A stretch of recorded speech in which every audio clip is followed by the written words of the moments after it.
Este diploma apresentado pelo JPP é o exemplo de que uma boa intenção pode ser destruída com uma má argumentação e com uma má construção.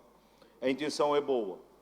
A intenção presente neste diploma de ajudar e criar um sistema de apoio ou condições, dar condições de apoio aos empresários do alojamento local é uma boa intenção.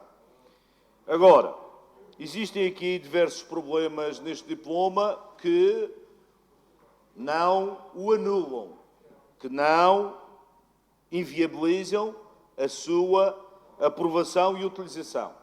Em primeiro lugar, as considerações que são feitas aqui padecem de alguma, para não dizer muita, injustiça por parte do JPP. Mas pronto, isso faz parte do seu argumentário político, dizer mal do governo e fazer acusações que são, de certa forma, intempestivas no que diz respeito a esta matéria.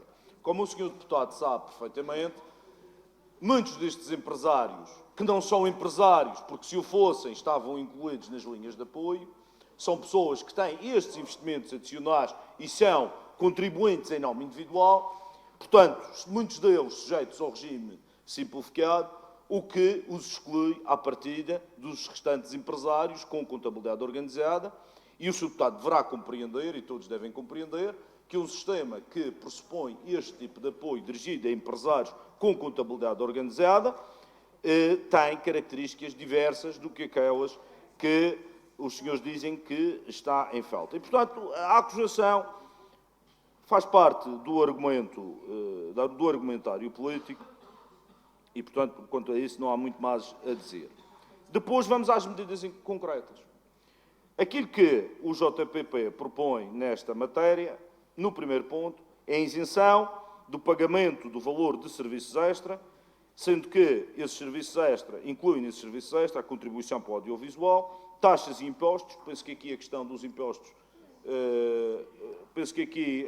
impostos, não está bem enquadrada, relativo aos contratos de consumo de energia elétrica de todos os clientes empresariais do alojamento local. Segunda medida, a isenção do pagamento de taxas no valor a faturar pela ARM relativos aos consumos de água potável, como dos serviços associados a esta, como os serviços de saneamento e de recolha e tratamento de resíduos urbanos aos seus clientes diretos nos municípios aderentes. Lá está. Aqui, esta matéria sofre de um problema. É que não devia ser só dos municípios aderentes à ARM.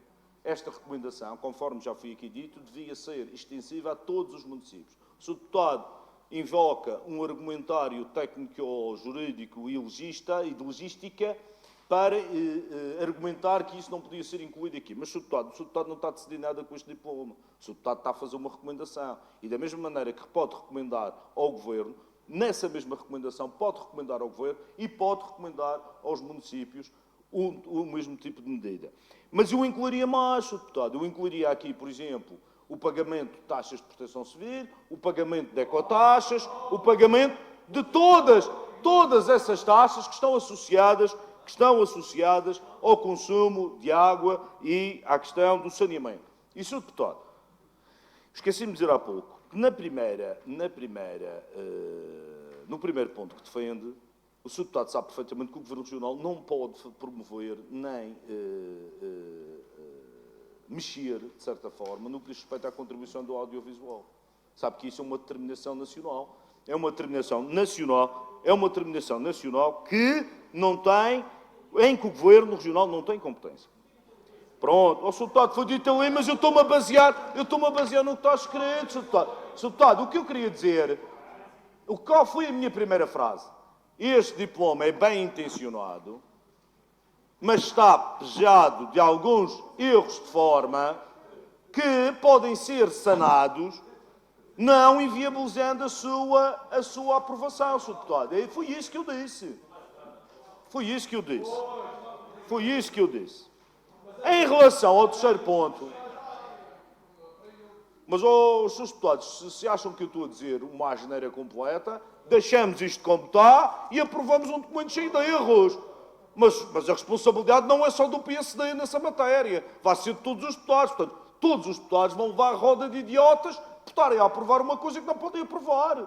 Não é só o PSD. Bom, em relação ao terceiro ponto, temos aqui a implementação de um conjunto de medidas excepcionais no mercado das telecomunicações que permitam a criação de um regime legal, excepcional e temporário, que consagre regras mais flexíveis em matéria de denúncia ou prorrogação de contratos. Sr. Deputado, sabe perfeitamente que isto também não tem qualquer possibilidade de ser efetuado pelo Governo Regional. Sabe que o relacionamento contratual, nomeadamente, que eu penso que aqui o que o Sr. Deputado quer alterar com isto, são as dificuldades que existem dos clientes em denunciar os contratos ou até suspender os próprios contratos de telecomunicações, dado o regime contratual que é feito com esquemas de fidelização dos clientes, que obriga, caso haja esse rompimento, obrigará depois ao pagamento de indemnizações às operadoras. E, portanto, esta situação tem de ser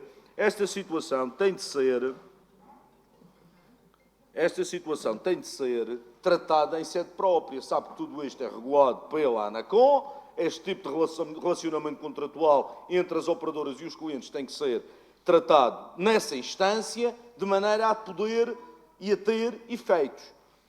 Portanto, o que é que eu tenho a dizer em relação a isto? Sr. Deputado, esta intenção é uma boa intenção. E o Sr. Deputado, a solução que devia ser implementada aqui, também já foi avançada, e é mais justa para todos os contribuintes, é porque estes clientes, estes operadores, estes contribuintes têm uma alternativa, que é a suspensão dos contratos. E o Sr. Deputado, e bem, vai-me dizer o seguinte, mas, ao suspenderem os contratos, quando os reativarem, vão ter que pagar essa mesma reativação, que, em alguns casos, são valores bastante consideráveis. E, portanto, aí sim é que o Governo Regional poderá intervir diretamente, isentando naqueles serviços que lhe dizem respeito, nomeadamente a questão da eletricidade, nomeadamente a questão da ARM, mas também este diploma deve considerar o relacionamento que é feito entre os municípios e os consumidores. E, portanto, é que a solução mais justa, quer para os empresários do alojamento local, quer para todos nós contribuintes, havendo a possibilidade de suspender os contratos sem qualquer oneração aos clientes, sem qualquer acréscimo de custos para os clientes, é essa a opção que deve ser tomada. Ou seja, estas pessoas, estes empresários, o passo que devem tomar é a suspensão dos seus contratos e aquilo que o Governo Regional tem de garantir, ou pode garantir, é que, no caso daqueles, quando das reativações, isentá-los das taxas relativas às reativações. E isso sim é justo. É justo para todos os contribuintes, que não terão que sustentar a isenção das taxas de contratos que, podendo ser suspensos, não o foram.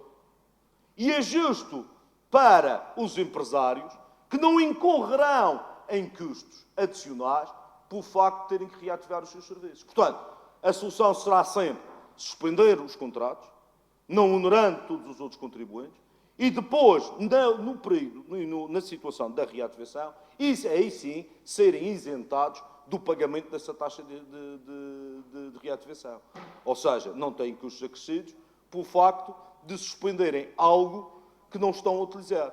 E, portanto, esta é uma consagração que pode ser feita e uma alteração e uma melhoria que pode ser feita neste diploma, expurgando todas as outras situações que não podem ser consideradas aqui e estendendo esta recomendação, no caso do fornecimento da água, no caso das taxas de saneamento básico, no caso das taxas de proteção civil e outras taxas que estão associadas a estes consumos, aí sim, promover, então também, estender aos municípios que não fazem parte da ARM, que não são aderentes da ARM, estender também para que haja justiça entre todos os empresários do alojamento local, tenham o seu empreendimento no Funchal, em Santa Cruz, em São Vicente, no Porto Santo, seja onde for, todos terão um tratamento equitativo, igual, não havendo qualquer tipo de discriminação.